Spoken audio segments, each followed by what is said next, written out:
Shout out, ate. Shout out.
Me Mayers. I bet. Mami love.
Drive my car. Ebony, ebony, and ivory.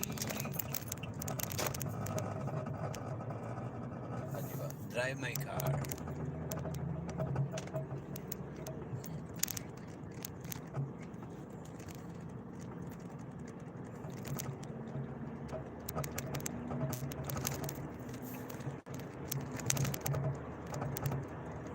Ganda ng panahon, Ebony, oh.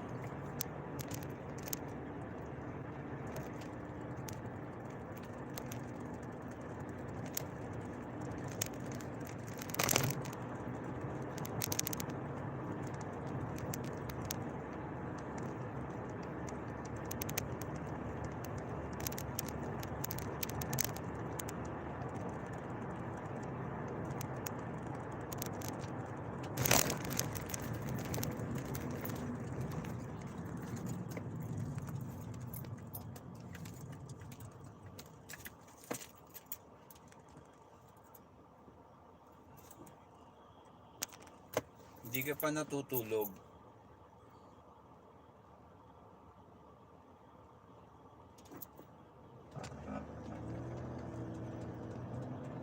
Ganda ng panahon.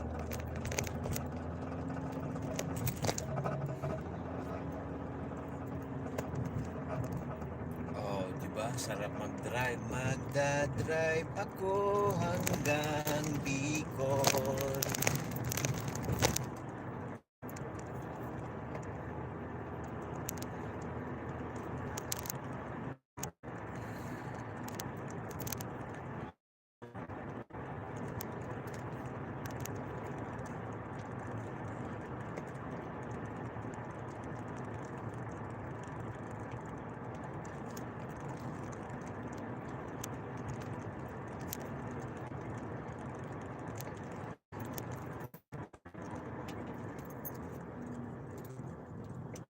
Na, lobat na rin.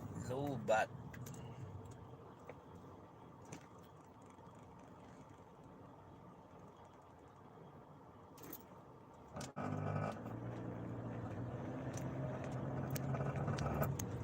Province ko, were division on 3 categories.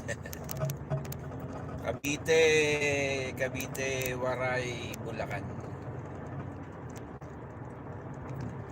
Cavite si Erpat, si Marites naman ay Bisaya, Waray.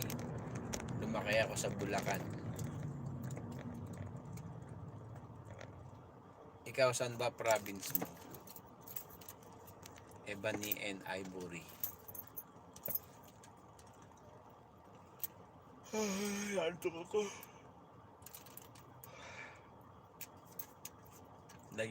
Live ka ba mamaya? Chat mo ako mamaya pag live ka. Ganda nga yung ano yung first live stream mo, maabot yung tao ng 7, 8, 5. 7, 8, 5. Okay na yon. Basta ang pinaka live streaming mo, makasampu ka lang na tao, okay na yon. Yan ang pinaka minimum. Pag dumami pa yon, di wow.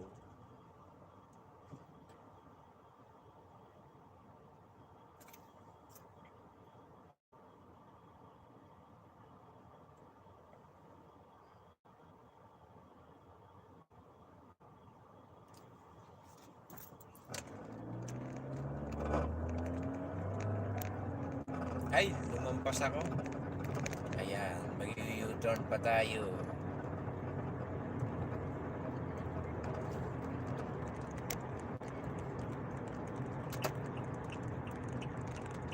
U-turn.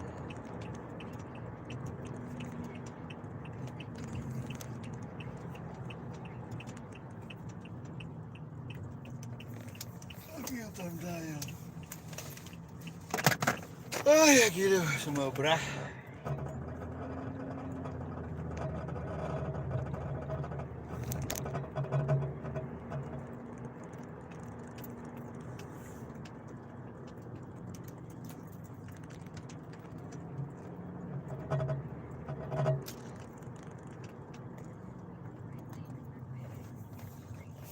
World Training Center.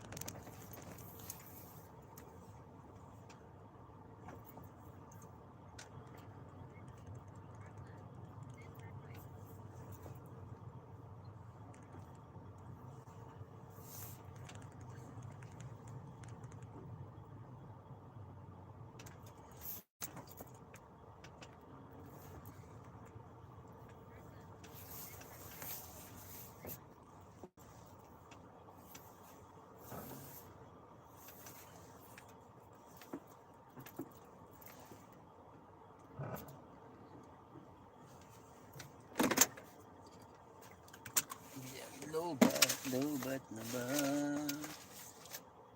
ang pag-ibig mo?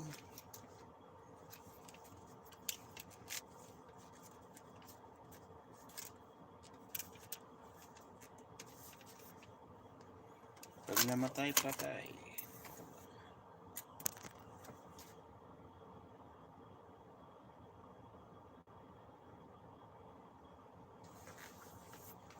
Hindi naman kasi nila ako iniisip kaya ganun. Ay, hippy-dippy, sarap. Lumampas ako, umikot tuloy ako. Yan, malolobat na tayo. Lobat na ba? Lobat na ba? Ang pag-ibig mo ba? Ako sa puso mo.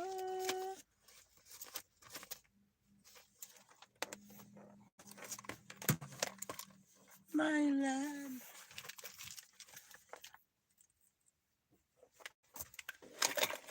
Gusto ko. La la la. La la la.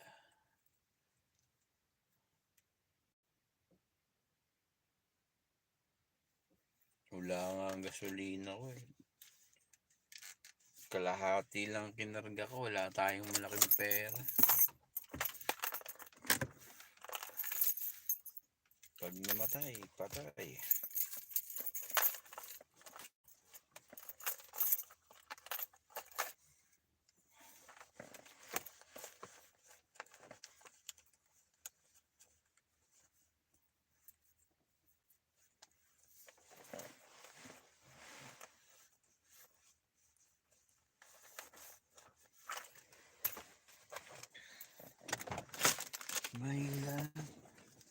My love, kumusta ka? Gasolina. Ayan. Ay.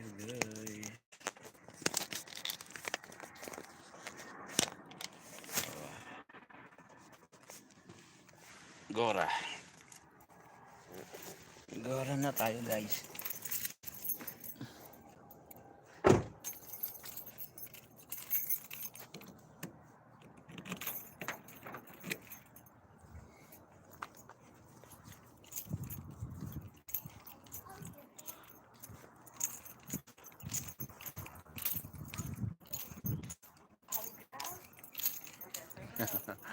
Go to gas station. Good morning. Enemy has 120,000 soldiers. So 300 versus 120,000. That means each of these soldiers of Gideon had to kill 400. Can you imagine? One soldier had to kill 400? It's like, all right, let's go. Come on. Oh, one, another 399 to go. Another 398 to go. He had to strategize. So he strategized to, camp around the enemy in the mountaintop and said, in the thick of the night, let's carry a lamb and a sword. And my command, shine your light at the enemy and charge at them and kill them. He just patient who was depressed, obviously because she suffered crisis. The night before she was with the boyfriend, and then a guy with a knife, trying to rob them. The guy brandished a knife at them. As soon as this young lady, she was 18, 19 years old, and saw the knife, she panicked, she became hysterical, she started screaming and shouting, don't kill us, don't kill us, don't kill us. Her scream and her hysterics actually panicked the robber. And now the robber is trying to silence her by wanting to attempt to stab her. And as he attempted to stab her, her boyfriend, who is about 21, 22 years old, intervened and fought with this man. She fell onto the ground. She suffered some slight abrasion, all the while screaming and shouting as the boyfriend fought with this man with a knife. And the boyfriend, who was 22 years old, was stabbed 7 times and died on the spot. And she became even more hysterical. Obviously so. Anyone who have gone through this would be hysterical. And she was crying and wailing, and help came. She was sent to the ward. As soon as she went into the ward, she went to the bathroom and broke the mirror in the bathroom and tried to stick those. She tried to take those broken mirrors to step herself, shouting, "I should be the one dying. Let me die. He died because of me. Let me die. I'm the cause of his death. He died because of me. He died because of me." And so she had to be tranquilized and sedated, and she was, because she was out of control. Psychiatrist tried to give her medication, but she just refused to take them. She just wanted to die. Every time she was awake, she would scream and yell, "Let me die, let me die. He died because of me. How can I live on? He died because of me." And so during that commotion, and now the medical director of the hospital called me up and asked, "Fred, would you want to take up this case?" I said, "All right." I read the brief, and in a situation like this, you cannot have the proper psychotherapy session of 1 hour. So you sit down with a patient and ask, "How are you feeling today?" You can't do that with a hysterical patient. So I have to go in with a strategy. So I went in. She was shouting, screaming, and I introduced myself. I said, "I'm here to help you." She said, "If you want to help me to die. Let me die. He died because of me. He died. Let me die. If you want to help me, can you understand English?" Oh, she was even sarcastic. "Let me die. Let me die." I said to her, obviously you're traumatized. Anybody in your situation would be traumatized. But all I need is just 5 minutes. Give me 5 minutes. What's the point? What's the point of that 5 minutes? If that 5 minutes you're going to help me to die, I said, "Yes." Then I said, "No, just listen to me for 5 minutes. All I need is just 5 minutes of your time." Her parents are there. The parents and coax her, "Give this doctor 5 minutes. That's all right. 5 minutes. There's nothing to it." So she just slumped into her bed by her bedside, and she looked down and she saw. And then she went silent. To me, silence means consent. She's allowing me for the 5 minutes. So I began to say that, your boyfriend was a brave young man. And then she looked at me, "What's your point? What's your point? What's the point? He died because of me." Then I told her, "He did not die because of you. He died for you, not because of you. He fought with the man with a knife so gallantly because he wants you to live. If you are successful in your suicide attempt, his death will be in vain. You need to live on. He died for you. You got to be his legacy. You got to go out to the world and tell that there was this brave young man out there." She was silent. The room went quiet, like right now.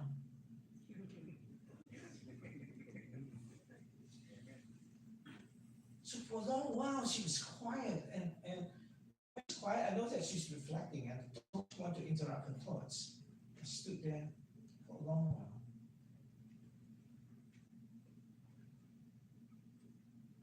Everybody was quiet. The parents were quiet. The nurses that were there were quiet. And then she looked up to me and said, "I will live, so that his death will not be in vain." You see, the thing is, the textbook in psychology did not teach me that strategy. It's the Bible that taught me this strategy, because Jesus died for me so that I can live. He came so that I can have life and life to the full. Why should I be so foolish to punish myself when God has given me a full life? Jesus died for you. So if you're struggling today, remember, he died for you so that you can live and live abundantly. That was about 15, 17 years ago. This young lady is still alive today. Praise God. We have to have strategy. This man is amazing. His name is Nathan Serensky. He was sentenced in 1977 on a fabricated charge for spying for the Americans. He was a Jew living in Russia. And so he was charged for spying, and he was sent to imprisonment for 9 years in a Siberian prison. Of that 9 years that he spent in the Siberian prison, half of that was spent in solitary confinement. That was the worst punishment anybody can take. But in his dark, freezing punishment cell, with no one to talk to, he played chess in his head. He said, when I get out of this, I am going to challenge the world chess champion and beat him. See, he didn't see his pain in the cell. He saw his life outside the cell. He saw his life outside the cell. He strategized. If I'm going to beat that world champion, I got to start practicing now. So I have all the time, 4.5 years in solitary confinement. I have 4.5 years to plan strategy how to beat the world champion. So he played chess in his head because they will not allow any chess pieces there. So he played chess pieces. If the guy move his crown, move his bishop and all that around, I got to do this, I will do that. In fact, he played 3 games simultaneously in his mind. Upon his release, he went on to challenge the world chess champion, and he beat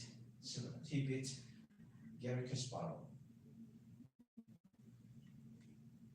After beating Kasparov, Serensky said that he honed his skill while in prison, where he spent the long days in solitary confinement, playing 3 simultaneous games in his mind. He did not waste his time moping in the prison. He saw his life outside of the prison. He saw his life as, this is my thoroughfare. I'm going through this. When I'm finished with this, I am going to do something. You see, as a young psychologist, I often told my patient, hang in there, there's light at the end of the tunnel.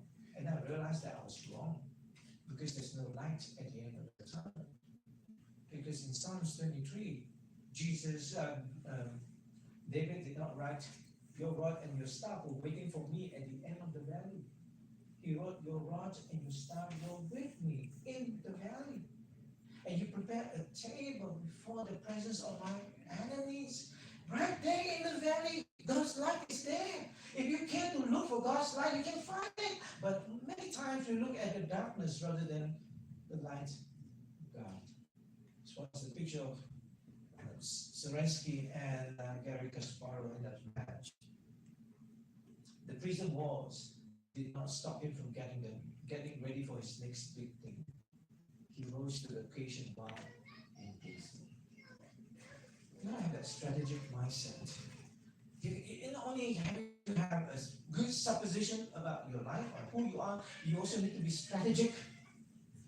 Thirdly, you need to be steadfast. You need to be steadfast.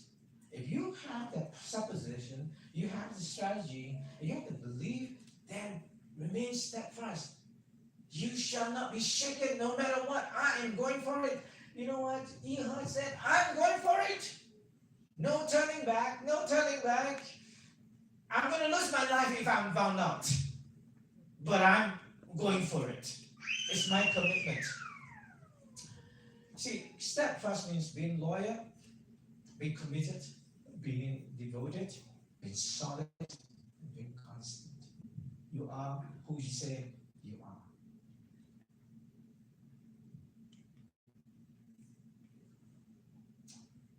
I'm sorry, where there is no vision, the people perish.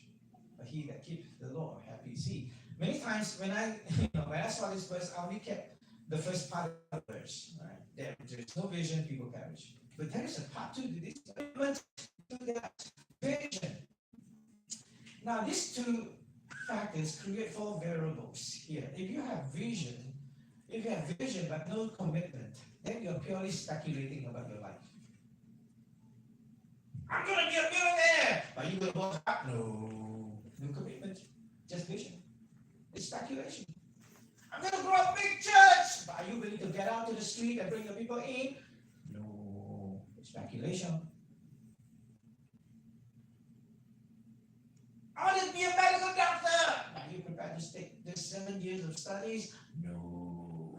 Speculation. That's where many people fail because they have the vision, but they have no commitment, no following up with the law. But if you have no vision, no commitment, then you will struggle all your life. You do not know where you're going. But if you have commitment and no vision, this is where we are stagnant. You're committed to do this every day, but no vision of what's going ahead, what's coming on ahead, then you're stagnated. But when you have vision and the law as commitment, then you will find success.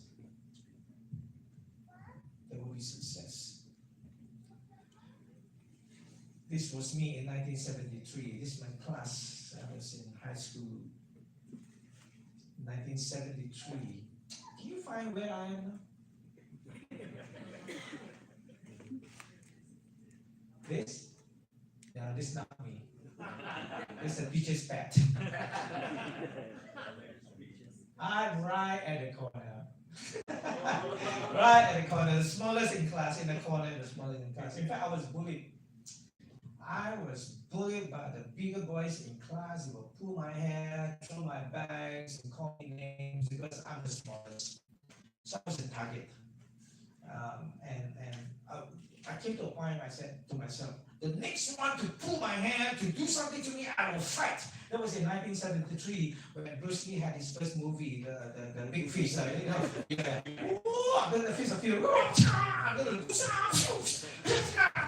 I'm going to learn all this. So I said, the next person who's going to do this to me, pull my hair. And the guy turned out, the next guy came and pulled my hair. I was like, I've forgotten all of my Bruce Lee moves. So I just charged at him. Whatever I can swing, I just swung my arms. The guy was so big, he just laid his hand on me. I cannot even reach him. And he pushed me on the ground.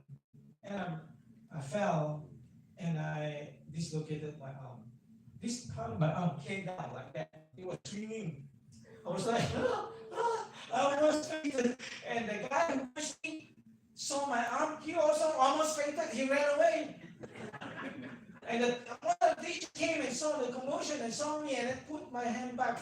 I'm not sure how he did it, but he put my arm back and then told me to go home and go to the hospital. And so I went home and told my mother about this. I got scolding from my mom.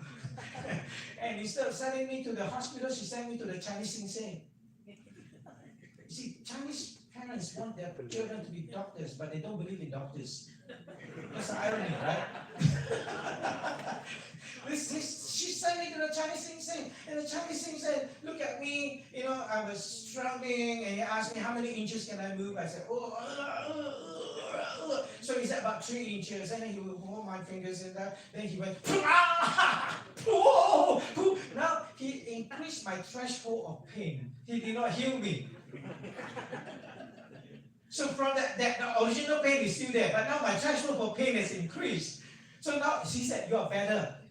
I wasn't any better because up to today, I cannot reach my arm, my shoulder with my right arm. I could do this with my left, but I cannot do this. And then my mom told my second brother, everywhere you go, you are now in control. You are now in charge of his life. Bring him everywhere you go.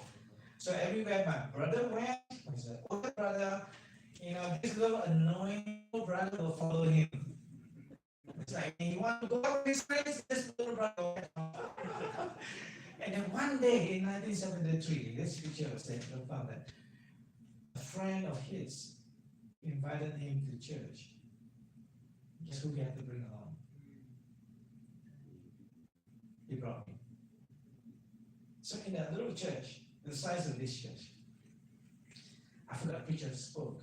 But both my brother and I came forward. Now, if I don't have this accident, my brother would have gone to the church himself. But because of this, I found God. I found God. Maybe God allowed this to happen. And so when we were in church, they called my brother after my last name, Tok. And so they call him Tol, like T-O-A-D, Tol. So I was nicknamed Tapo at the church. They call my brother, hey Tol and Tapo. So I was a Tapo. So sometimes I go back to church and they found me, they saw me. You know, I grew up at 13 years old in 1973 to commit my life to God. I said, I will never change. I was there. You know, this was me in my teenage years. That was in the 70s. I played rock band, was in playing the guitar, and I dedicated myself to playing in church. This was me in the army. When you go to the field camp, you got to drive out. Your enemy during training is I was like only few who and they forced me to join them. I said I refused. No, I will not. And then seven guys pinned me down. I have a cigarette, forced it on my mouth, and I spit it out. And they were angry because the army boy at the time our salary was so low, but we didn't have a salary because this is my because of my no matter what, I say I'll stay steadfast. When the wind blows, when the storm comes, this tree will remain steadfast. That's why I wrote this book about this. To show the end of the stick. You are too strong. What are you supposing yourself to be? Have strategy. You gotta be strategic. You gotta have steadfastness. Be steady. Be strong with me. You